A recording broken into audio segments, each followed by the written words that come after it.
ஸ்ரீபெரும்புதூரில் 129 சவரன் தங்க நகைகள் மற்றும் 21 லட்சம் ரொக்கம் கொள்ளையடிக்கப்பட்ட வழக்கில் இருவர் கைது செய்யப்பட்டுள்ளனர். இது குறித்த கூடுதல் தகவல்களை செய்தியாளர் பத்மநாபன் வழங்கிட கேட்கலாம். இந்த சம்பவம் பற்றிய முழு விவரங்கள் என்ன பத்மநாபன்? காஞ்சிபுரம் மாவட்டம் ஸ்ரீபெரும்புதூர் ராகவேந்திரா நகரை சேர்ந்தவர் முத்துப்பெருமாள். இவர் தனியார் சித்த மருத்துவமனையில் ஊழியராக வேலை செய்து வருகிறார்.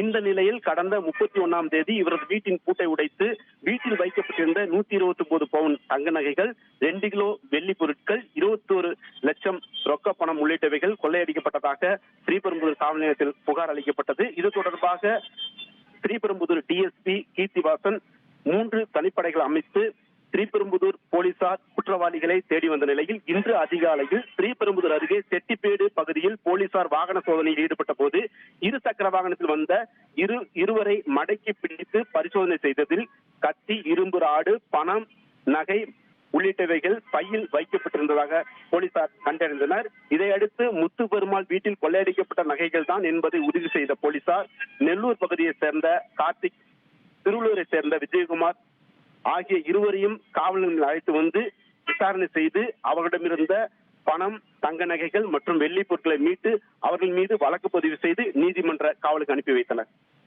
தகவல்களுக்கு நன்றி பத்மநாபன்.